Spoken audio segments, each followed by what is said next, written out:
Welcome to the Money and Mortgages podcast. I'm your host, Adam Coleman, accredited financial counselor and mortgage planner. Join me as I speak with fellow industry experts on all things personal finance. Welcome, everyone. This is Adam Coleman, and my guest today is Betsy Hutchins. She's a certified financial planner and founder of Forward Financial Planning in Germantown, Tennessee. That's near Memphis, I believe, because my wife actually lived there for a little bit, so that's the only reason I know where that is. But today we're going to be taking a deeper dive into a lot of the different compensation structures that financial advisors have, because there's a lot of confusion out there. There's a lot of misconceptions. And the reason why I think it's a good conversation and why it's so important is that consumers really need to be fully aware of the potential conflicts of interest that exist depending on how an advisor is being compensated. So, Betsy, I appreciate you joining us. Thank you. Thanks for having me, Adam. Absolutely. Well, before we begin, I guess tell us a little bit about yourself and why you chose financial planning. Well, I am a midlife career changer. Went to college right out of high school and got a psychology undergraduate degree, which is useful in the job market for asking if you want cream or sugar with your coffee. And knew that I was going to go on and do something else and kind of stumbled into healthcare administration and liked that because it had a little bit of everything that you can be involved in, as well as, helping patients. So I got a master's in that. And then I went to work at a local hospital here in Memphis in business development and enjoyed that. Got to manipulate a lot of data, help the hospital to make decisions on how to enhance or start some new service lines. Then my role became more of actually management and working with and starting some of those new service lines. We did a senior care, primary care clinic, and some other types of ventures. Actually ended up opening a satellite hospital in the suburbs, so that was really exciting. And then transitioned into more of a compliance, risk management, helping the hospital in that direction, physician services, and enjoyed that. But then decided to have children and I wanted to stay at home and take what my husband lovingly calls the 19-year maternity leave.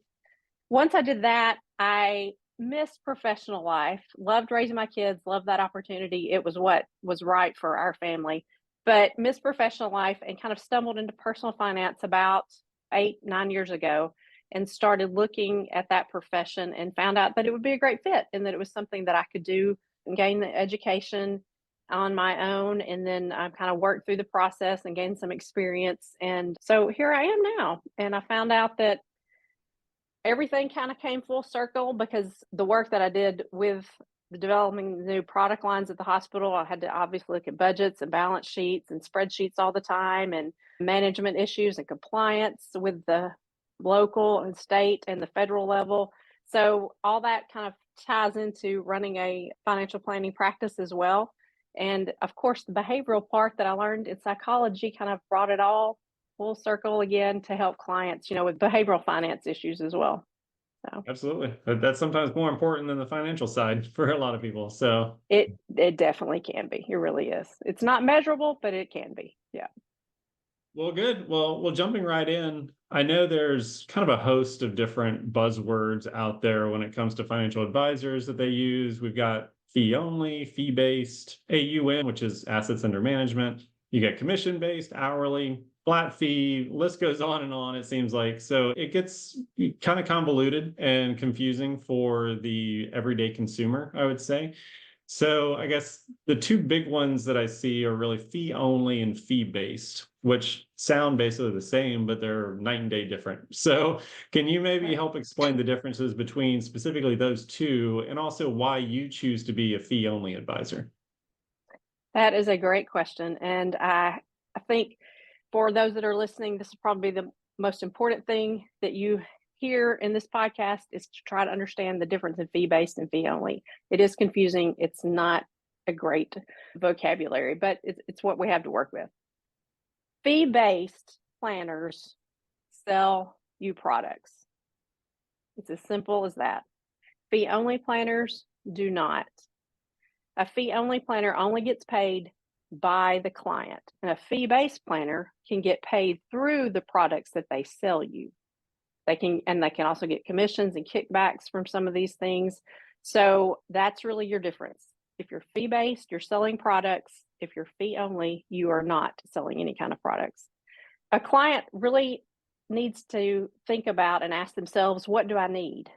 What am I looking for? And that would help them to make the determination of, do I want to go the fee-based route or do I want to go the fee-only route? To put that in a more healthcare perspective, I kind of think about it from the standpoint, if a client, as a patient going to the doctor, do you want the doctor to write you a prescription that deals with whatever ailment you're dealing with from an objective perspective, or do you want the doctor to write you a prescription based on what maybe he was just sold from the pharmaceutical rep that was in his office 10 minutes ago? So it's something to consider from that standpoint too.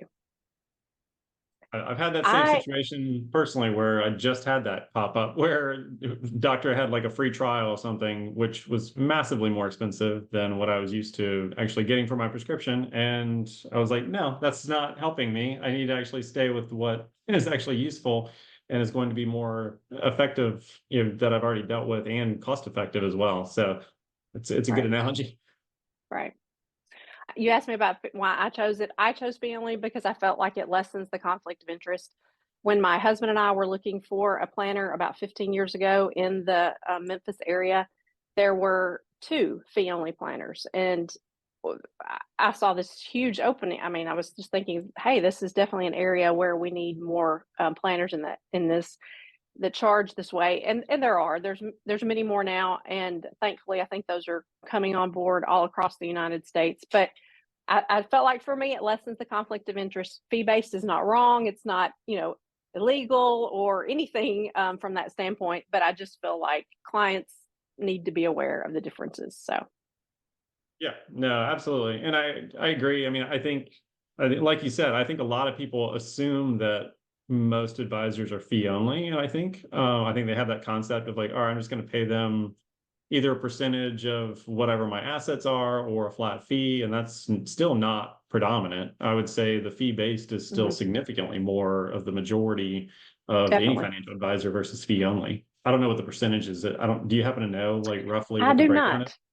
that's I that's a don't great either, but it's question. a large majority. I think from what I remember last time, it was almost like 80% or more or something was still fee based instead of fee Mhm. only, but I could be completely wrong on that. But well, another big misconception I think a lot of people have, and kind of goes back to that idea of, all right, I have an investment manager, they're managing my investments, and I think that's all they think that they do. And partially that's true. So maybe speak to the differences between an investment manager and then more of a comprehensive financial planner. Well, you've just nailed it right there when you talked about the investment manager. They're just going to focus on your investments, and that's a useful part of your financial picture, but a part. And a comprehensive financial planner is going to focus on all of the areas in your life that finances touch, which we know is basically everything. And they are going to look at everything from a tax planning perspective. They're going to look at your life from a risk assessment perspective and look at, all the types of insurances you have or where you may have holes and need more. They're going to help you with any type of debt strategies that you might need from a perspective of even maybe you have educational debt or you're getting ready to send a child to college and need to think about that, generation's college debt, estate planning, budgeting. There's financial planners out there also who help specifically with small business owners. And of course, retirement funding and investments would be part of this. But it's just so much more that a comprehensive financial planner is going to focus on versus an investment manager who's just going to be focused on your investments. And that comprehensive financial planner really should understand you, understand your values and your family's values and your goals, where you want to head into the future. Where an investment manager, many times, they're just focused specifically on that portfolio and maybe haven't even taken the time to understand what your long-term strategies are and where you want to be in life. And that would definitely make a difference in how they're going to invest you. If you had to guess, how much of your time is probably dedicated towards just the investment side versus everything else? That's a great question. I would probably say maybe 20%. Right. especially when I'm thinking of it too from a standpoint of when I'm onboarding a new client and all the different aspects of everything that we're looking at and what we're going to analyze and talk about and work through as far as their plan. Probably 20, 25%, maybe 30% at the most, it would be investments. And what you've mentioned, what we talked about earlier from the behavioral standpoint, that is very important for your planner to talk with you about your investments and not letting you jump out on the market at the wrong time or make a bad investment decision. But all those other pieces as well, you can make pretty substantial mistakes that can affect you long term, can affect your financial independence or retirement goals. So not only is investing a small part of it, but all those other pieces as well can play a really, really important role in whether you have success in the long run or you don't. Right. Well, and I've heard other advisors say that honestly, the investment side is the potentially the easy part, where everything else is so much more difficult to deal with. That may not necessarily be true. That might be shortchanging in a bit, but it doesn't surprise me to hear the 20 to 30% because there's so many other things that go into it beyond the investment piece of it that I think people still don't quite grasp that the majority of people's time, if you are a comprehensive financial planner, it's not just dedicated to, oh, let me pick which stocks and bonds you should do. There's so much more that goes into it. Correct. Yeah. Well, jumping back to kind of the fee only commissioned advisor debate, I guess an advisor that is fee based makes their money from commissions, like you said. It's often unseen, so it's not very clear of how they're being charged. Whereas a fee only advisor has to be a little bit more transparent with that. How Mhm. exactly can a fee only planner actually charge a client if they're not making money from commissions? Well, they can charge in a variety of ways, and it can look very similar in some instances to a fee based from the standpoint of a fee only can as well charge assets under management, AUM, which a lot of listeners may have heard that term. That doesn't designate whether they're fee only or fee based. Either Right. either kind can charge that way. It's how they're getting paid. There again, you need to understand how the planner is going to get paid. Are they going to get paid by you? Are they going to get paid by the products that they have put you in and then ongoing from the portfolio that they have put you in potentially? So a fee only planner can charge in a variety of ways. They can charge hourly, they can charge monthly, quarterly, they can charge an annual type flat fee, more of a subscription service. They can charge the assets under management. So, they might charge you 1% or 0.5% or 1.25%. So it's just not, unfortunately, it's not clear from the standpoint of how the fee is charged. It's how the planner is actually getting paid.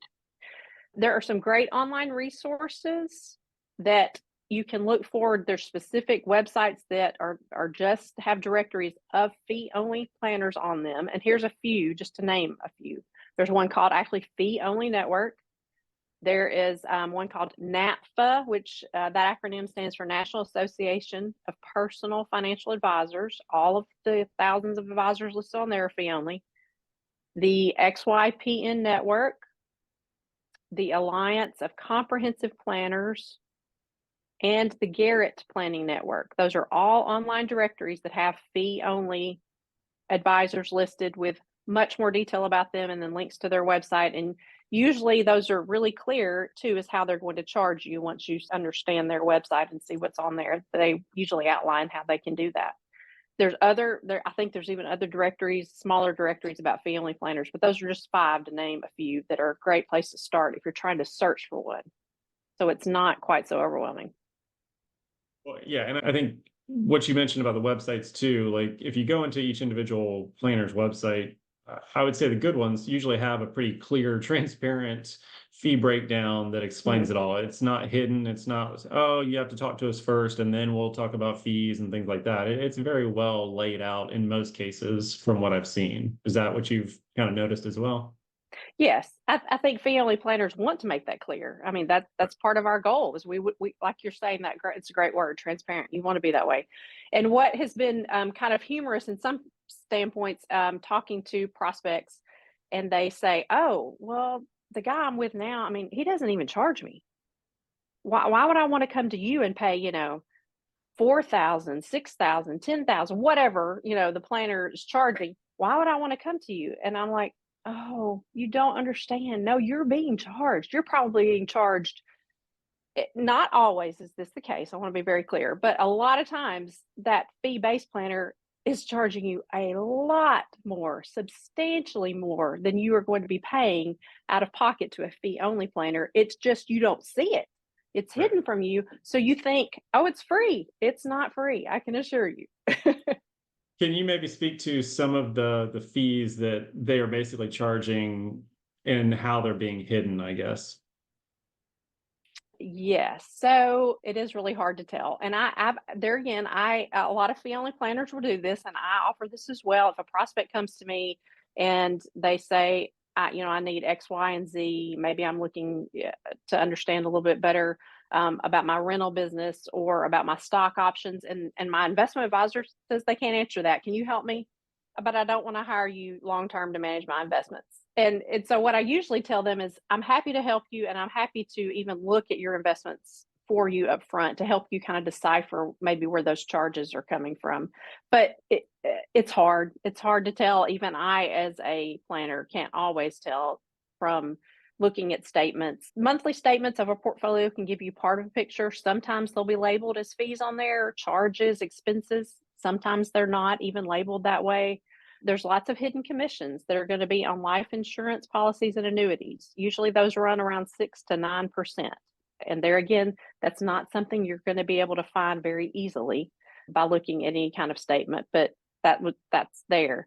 As well in your portfolio, they may have made fund decisions for you because they got a certain kickback that you can't really tell. You're not going to know, that's not part of what's going to be on the statement. But like I said, lots of planners out there will help you to try to decipher the charges if you would like to have that before you make that decision to hire that planner. Ask them. They may be able to show you some of what you're paying that you don't even realize. Yeah, and I think that's a hugely valuable service as well. Because, like you said, I don't think a lot of people realize what they're paying because it really is hard to decipher. I mean, I've seen tons of retirement statements in my world as well, and you really just won't know like what funds have loads built into them, whether it's front load or back Right. load or crazy ongoing maintenance fees and things like that, or they just have funds that have high expense ratios. It's just stuff that you just won't see until you actually have somebody review it that you just don't even know how big of a fee. I mean, I even ran across this on like 401ks for myself, just even going through it to compare because there's so many maintenance costs and ongoing fees that Right. are built into like 401k plans that you're paying a fee to somebody being involved in Hmm. that.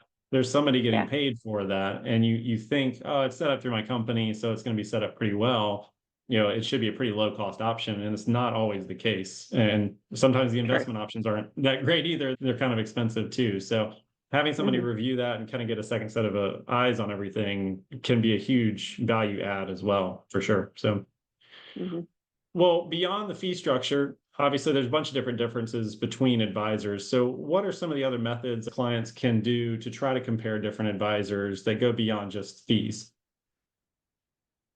Well, unfortunately, there is not a licensure structure like there is in healthcare when you have, an MD, a PharmD, an RN, a nurse practitioner, a dentist. You don't have that kind of licensure, but there are some different designations that you can look for that kind of will give you some pretty strong guidelines, I should say, from that standpoint. One of the most well known is CFP, the Certified Financial Planner designation. That lets you know that they have a college degree. They have done specific finance coursework. That planner has had to pass a rigorous national exam. They have also had to work in some capacity in the industry and have a 3-year experience record. There are ethical guidelines that they have to attest to that they're going to adhere to. And then there's ongoing continuing education that each year that planner is having to do as well. So it's a high quality guideline. There again, it's not a hard and fast rule. I know some excellent comprehensive financial planners who are not CFPs, and that's okay. And there are like any other profession, there's a few CFPs that are not solid planners. So there again, it's a good guideline. It's a good thing to look for, not necessarily the be all or end all. There are tons of designations. It's like alphabet soup out there. I know you've seen a lot of that, Adam, but you can just Google financial designations and you will get a list a mile long. But some other ones to look for are different areas. There's a CFA, that's a certified financial analyst. That's a very, very intensive educational and testing experience that person has been through, and gives them more investment advice, training from that standpoint. CDFA, certified divorce financial analyst. If you're going through a divorce, that's a great person that may have some, will have some special training in that area that you might want to look for, that kind of designation. A registered life planner, RLP, if you want somebody that's going to really help you explore from a kind of more a holistic perspective, and spend a great deal of time talking about values and goals and where you want to head in life. There's designations for Social Security experts, Medicare experts, ultra high net worth individuals. There's designations for people in that area. The list really goes on and on. So you will see a lot of acronyms after someone's name potentially. So just look those up, and then you would know, what you're looking for, and you might want to be able to look for somebody more specific. I also, in addition to CFP, have the CRPC. That's a chartered retirement planning counselor. So I've had a little bit of extra training in, retirement issues there. So there again, the client needs to think about and ask the question, what do I need? What am I looking for?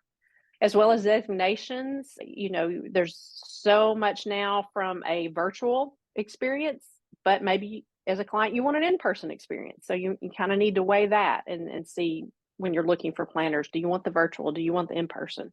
A lot of planners' websites, they will let you know if they specialize in an area, if they have a target audience. I specialize in women healthcare professionals, and so that's really prevalent on my website. So people that go there will know that right away. And then lastly, a great place to look is where our government is called, it's a government institution that's been set up that's based on, it's the Financial Industries Regulatory Authority. It's called FINRA, FINRA. And they have something called Broker Check, which is, you'll see it on the website when you go to FINRA's site. And that has information about individuals as well as firm information. So you can see if there's been any disciplinary action taken against an individual or against a financial planning or investment management firm. And so that's really a helpful place, that it maybe is a good place to start. You want to just be able to look there quickly. Or if you've narrowed it down to 2 or 3, maybe check them out on FINRA and see if they have any disciplinary issues against them, because that could be pretty significant. Might be a good starting point and weed out from there. I would say maybe don't get too far down the path if you've got somebody on the broker check that's done some bad things in the past. So, right. Well, one other, I guess, buzzword that people throw around a lot is fiduciary. So I hear that a lot, and it gets used in certain ways that may be a little bit misleading in some ways, and sometimes it's actually legitimate. But maybe speak to that. Like, what's the opposite of fiduciary, I guess, in the financial advisor's world, and where do the differences lie there? Yes, thank you for bringing that up. It's a great word that you will see a lot when you go searching for fee only, particularly financial planners. You're going to see that word a lot. You're going to see that word when you see a CFP listed, because to have the CFP designation, you have said that you are going to adhere to a fiduciary standard, which means you put your client's best interest first. The opposite of that, Adam, would be that you don't put your client's best interest first, that you probably put yourself, or you put your firm, if you're in a larger firm, maybe you put their interests first. So there again, that obviously could be a conflict. Maybe you're being sold something that's not really appropriate for you, or something that you don't really need, but it's going to make the firm or the individual more money. So that would be an instance of not being under a fiduciary standard. But fee-only practitioners, CFPs, are under a fiduciary standard.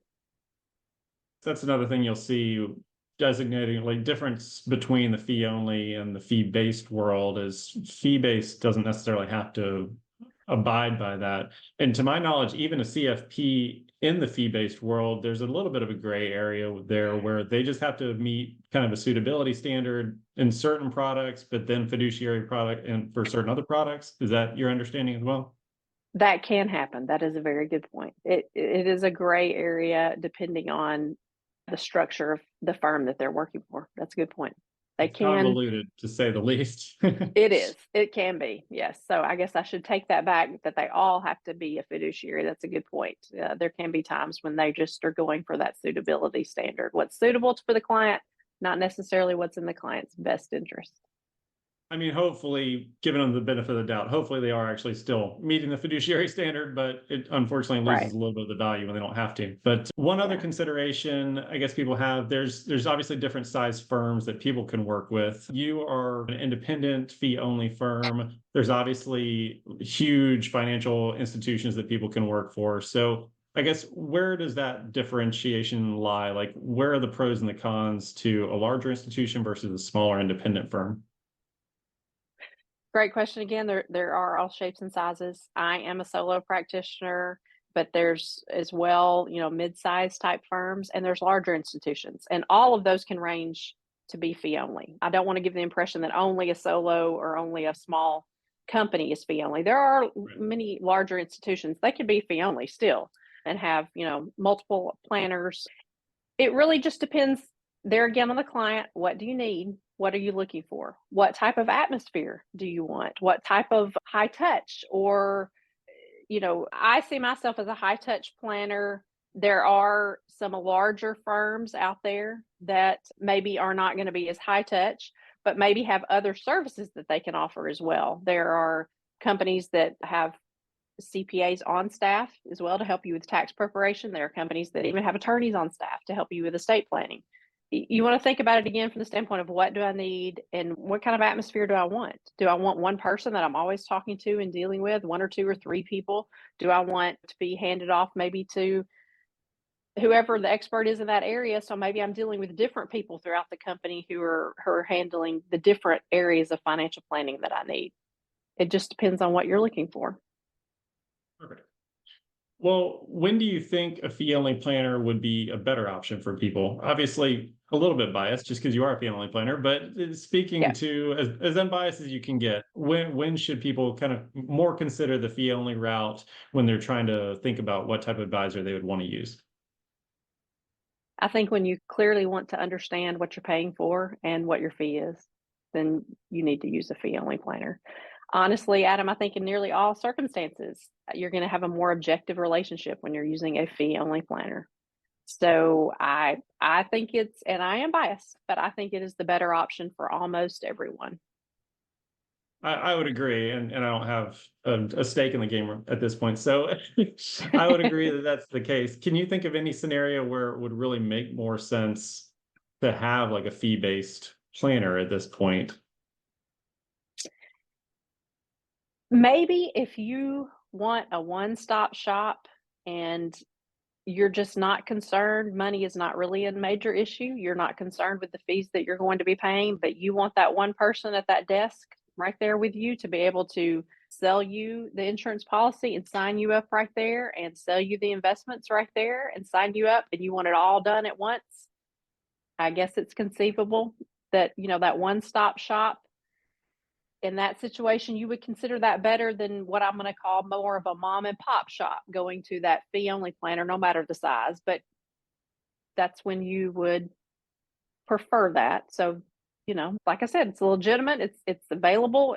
It's you've mentioned there's more fee based at this point in America than there is fee only. So I don't necessarily know if that's a good thing, but well, and you bring up a good point. So obviously, the insurance is a big differentiator, I would say, between fee only and fee based. Fee based, you see a lot of insurance sales built into the mix. Like you said, commissions are extremely high in some cases for the insurance products.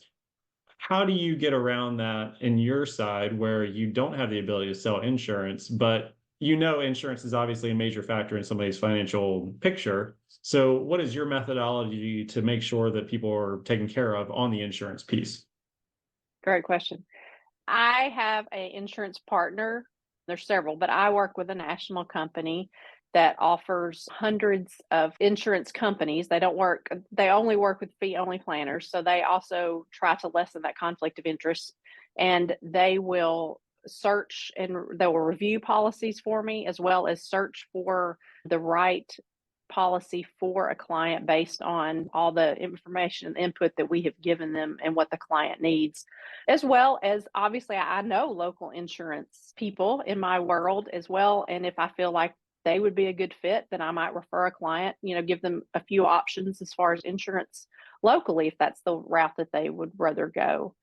But it's not an issue from the standpoint of I can't sell it. I mean, there's so many options out there to help the client find the right insurance product that they need. One client came to me and had been sold a whole life policy, a couple of whole life policies actually, and didn't understand why, had no idea what they were paying. And along with this insurance partner that I've used nationally, we were able to save that client $12,000 a year. And now they are paying less than $500 a year for twice the coverage that they had to start with. So, it was a real win for them, and it worked out great. So, Well, if anybody has a commission-based advisor and they want to switch to a fee only, what are kind of the next steps to take for that person? think about why do you want to switch? What do you want different than what you already have? Why do you want that? Is there some specific questions that you have unanswered, some specific areas in your life that financial areas that you feel are lacking? And then you can go on that search, like we've talked about, look at some of those directories, Google questions to ask a financial planner and advisor. There's several articles out there written about that, and then take that information and start looking at the various planners online and set up times to interview them.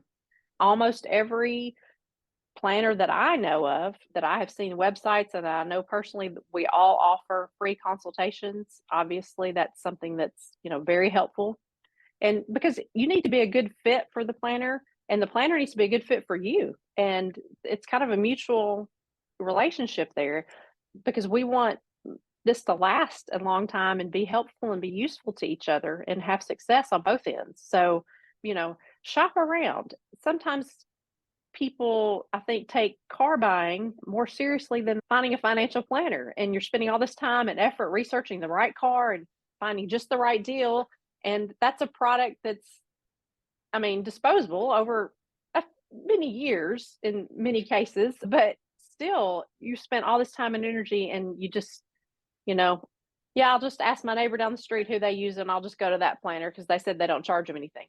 Right. Well, you want to take a little more thoughtfulness into it than that.